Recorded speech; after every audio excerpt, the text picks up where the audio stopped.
It's a good day to brew, baby. What is up, YouTube? We're joining Millzy back with Hometown Commander, and we are back for another episode of Millzy Brews, the show where I brew my first take deck check for you of the commander in question today on my goal to out brew your favorite Magic channel. Man, of course, I've already seen the videos this week on the channel, and it's funny that this week's kind of becoming a Jund week. I hadn't originally intended that, but I thought, why not lean into it just a little bit? There's another Jund commander that I've been wanting to go back and take another look at. Commander that I was pretty high on during Streets of New Capenna, but just fell off. Didn't really get exactly what I wanted to get out of it, and I thought, why not go back to it with some fresh eyes, some fresh views, and taking a look. Again, Millzy Brews is the show where I bring you my first take of this deck. No testing, nothing like that. And I hope that we can have some discussion down in the comments on what I got right, what I got wrong, and what you would suggest adding. Drop me a like if you like this content. Subscribe if you want to see some more from me. And let's jump on into it. Our commander today is Ognis, the Dragon's Lash 1, hybrid black-red, red, hybrid red-green. For a Viashino warrior, haste. Whenever a creature you control with haste attacks, create a tapped treasure token. It is a 3/3. We're basically playing Jund aggro, but the interesting thing about this is we kind of get this treasure theme as well. And so Ognis, I think, is my last bastion of hope to try to make a Jund deck that isn't Corvold. I mean, in 100% honesty, which we've already seen this week by the time you watch this video, Corvold's a great commander, and it does a lot of really cool, interesting things. But I think the problem with Corvold in a lot of ways is the stipulation or the reputation that it has. You sit down with a Corvold deck and people know what to expect, or it has a reputation when you sit down with it. Whereas I hope that Ognis sees it a little bit differently. Now, I'm not going for Jund's sacrifice. The difference here is Ognis cares about treasures, but it cares about it a little bit differently. We get them for attacking. We're doing something we already want to do anyway, but we're just getting paid off for it. So the big light bulb moment I had when I sat down to brew Ognis was when we attack with creatures with haste, we get treasures. I know that seems like a dumb realization. You're like, yeah, Millzy, that's what the card says. But I think what you have to think about is there are a lot of cards that make a little token with haste every turn. Well, there's a lot of cards that just flat give your creatures haste. And I think that if we can give our entire board haste and swing with our entire board or what have you, we are now netting tapped treasures. Now, unfortunately, they are tapped, but I mean, that's still important for when it comes to things like Reckless Fireweaver or Ingenious Artillerist, where we can just deal damage equal to the number of treasures that come in. All right, starting down on the mana base, I don't know, I think the mana base seems pretty standard. We're playing a lot of the things that we hope to really work really well. We've got Treasure Vault up on the top end to hopefully make us some more, turn our mana into treasures if need be. Just trying our best to get all of our colors readily available. Ognis, we do need at least, we can cast with 1 and 3 red, but also can cast with other colors. So we're trying to just even out our color distribution. All right, getting into the enchantments, and this is where I think a lot of the deck's going to come into frame for a lot of people as far as what the goal are. Concordant Crossroads, Fire Z, Heavy Maya both just give straight all of our creatures haste, meaning anytime a creature with haste attacks with Ognis out, we're getting a tapped treasure. Doesn't matter whether it came in or not. Both of these are giving all of our creatures haste, ergo treasure token. So I think that's one of the ways we're going to start this. I really had considered putting Fervor in well, but the reason I didn't was because we do have a couple creatures that can give all of our creatures haste, and I'd rather diversify rather than dump all of my eggs into that basket. The big thing, though, is, and I think the one way we can kind of plan to end the game is this infinite combats. We have Ag Assault, we have Bear Umbra, we have Sword of Feast and Famine, we have Savage Ventmaw, which gives us mana, and we have Hellkite Charger, which can pay mana on tap other things. I think that's one of the ways we could probably reliably end the game when we have enough creatures, when we have our creatures that are big enough, we have enough tokens running around, when we have some buffs with things like Beastmaster Ascension.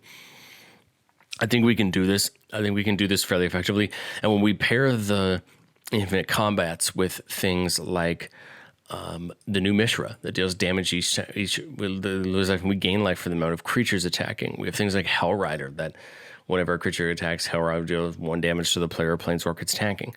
when we can pair those infinite combats with things like this, well, then now we have a chance of, pushing through for damage quicker as opposed to needing so many combats to do it. Beastmaster Ascension, of course, pumps our whole board once you get high enough.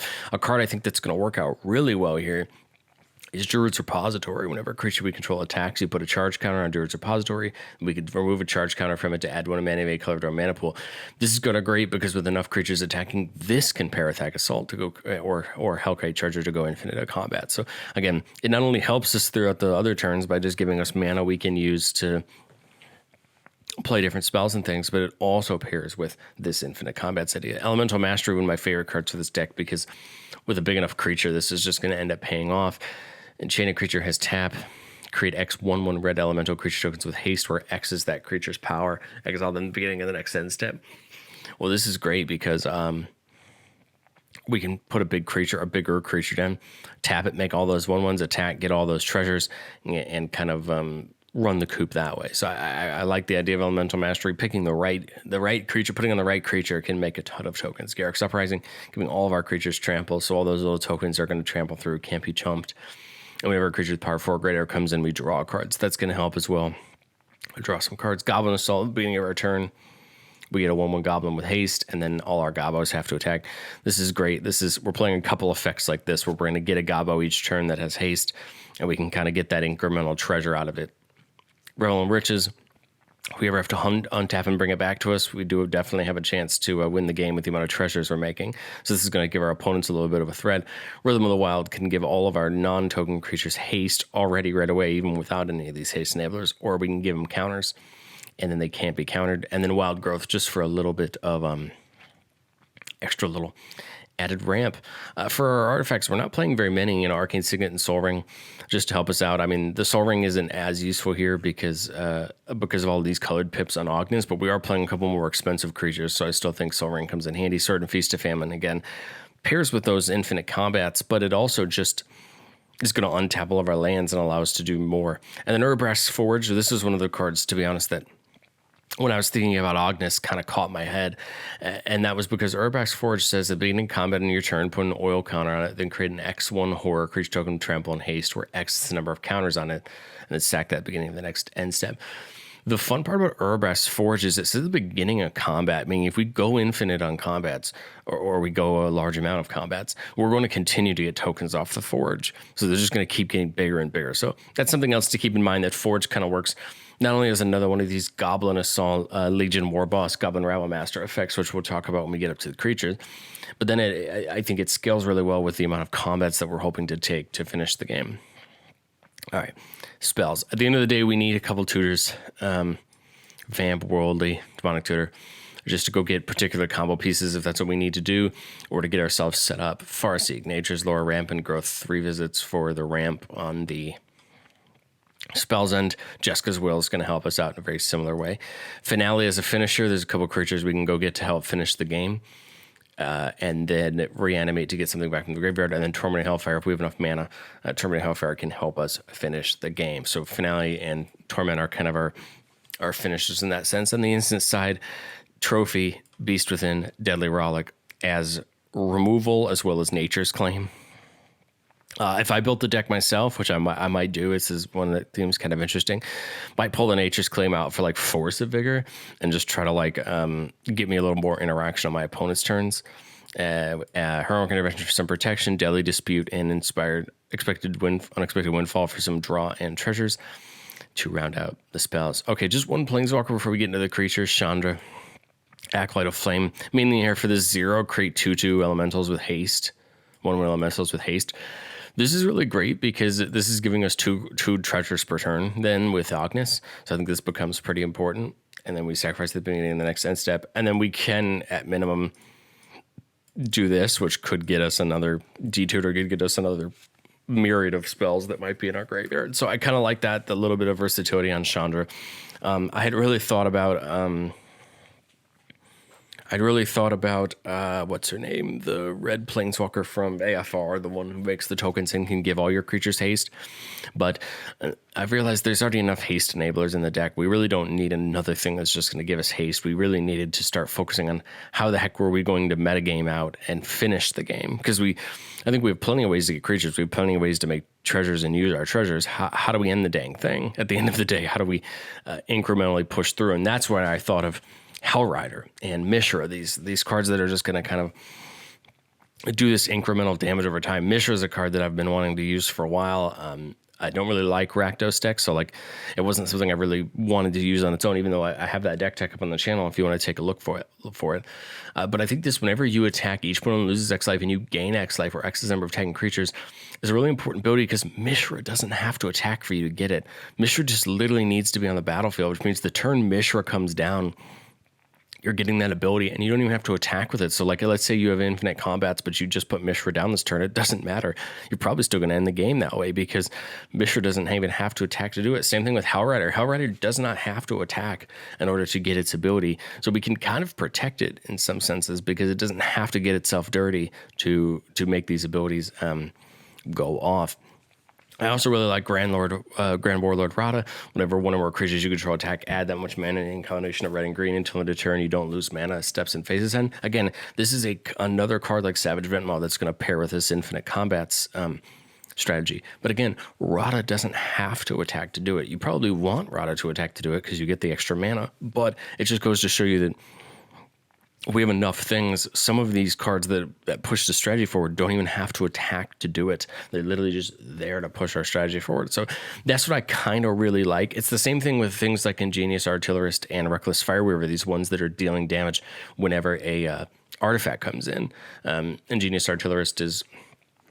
and Fireweaver do the exact same thing. Whenever one comes in, we deal 1 damage. The difference is Artillerist is worded whenever one or more comes in, it deals that much damage to opponent. So either way, if 2 treasures came in, both of them deal 2 to each opponent. But again, I think this is really interesting, because the wider we go, the more treasures we make. Now we might potentially just end the game on pinging our opponents, right, during combat, right? Because we're attacking with that many things. So you see that it's more about the combat in this deck than it is about the treasures, but we also need to pay off the treasures, right? Because we're getting enough of them that it becomes important. We're playing Jolene, we're playing, which can create an additional treasure and get us some treasures. Otherwise, we're attacking. It can sacrifice treasures to get it some bonuses. Kalane gives +1/+1 counters to creatures we cast whenever we use treasures.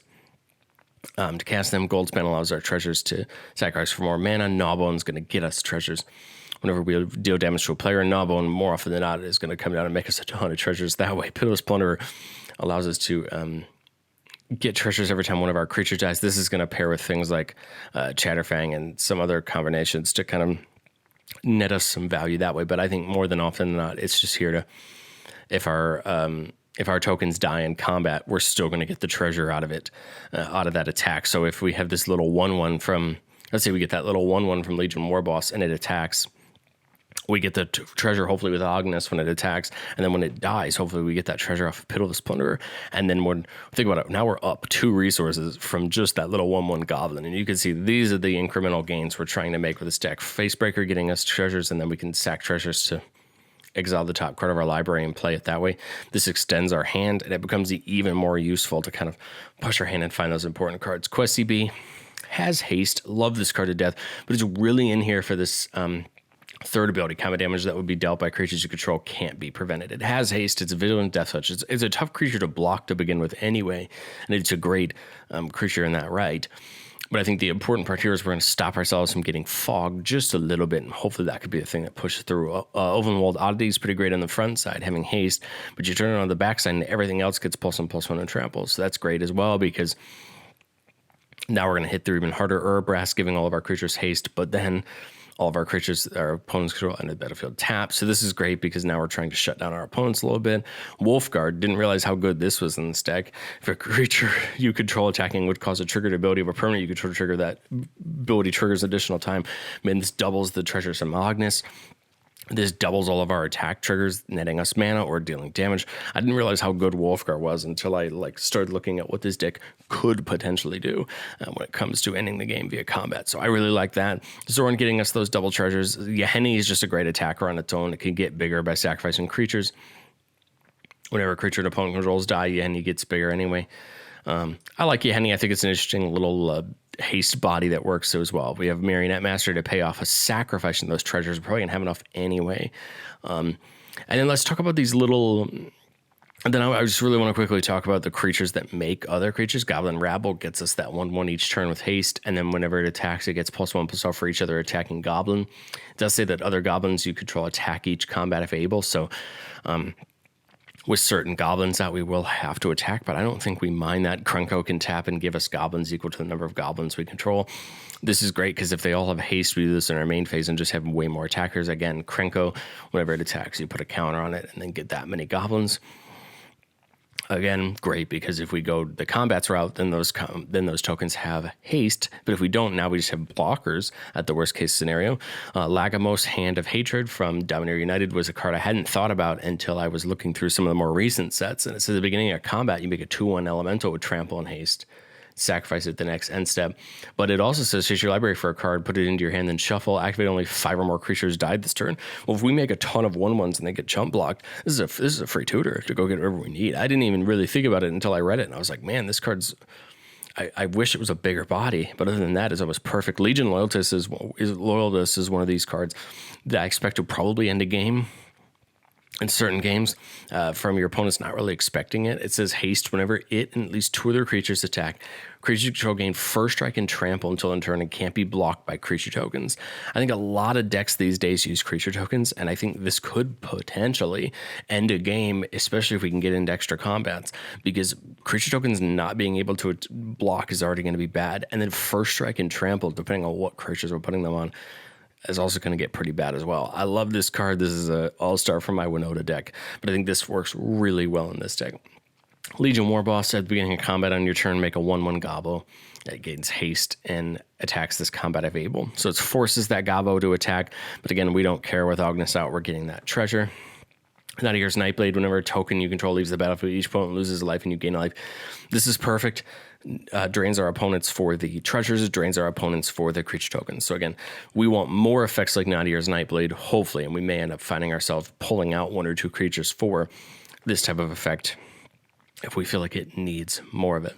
But man, so much of me brewing this deck alongside Corvold, which we looked at another day this week, makes me just push myself toward Ognis, because I love attacking. I love combat. I love pushing myself forward and having fun with combat, because a lot of people don't like combat, or they don't plan for combat, where they think this is one of those decks that literally in troves just pays off combat, pays off you swinging. And that's what makes me want a deck like this. I think in a lot of ways, after brewing this deck does a lot of what I hoped Ishin would, but it's in a color combination that I prefer a little bit more than Ishin. Mardu's a great color combination, but I think I'm more welcome to use the green than I am the white in this scenario, because I think the green just grounds the deck a little bit better.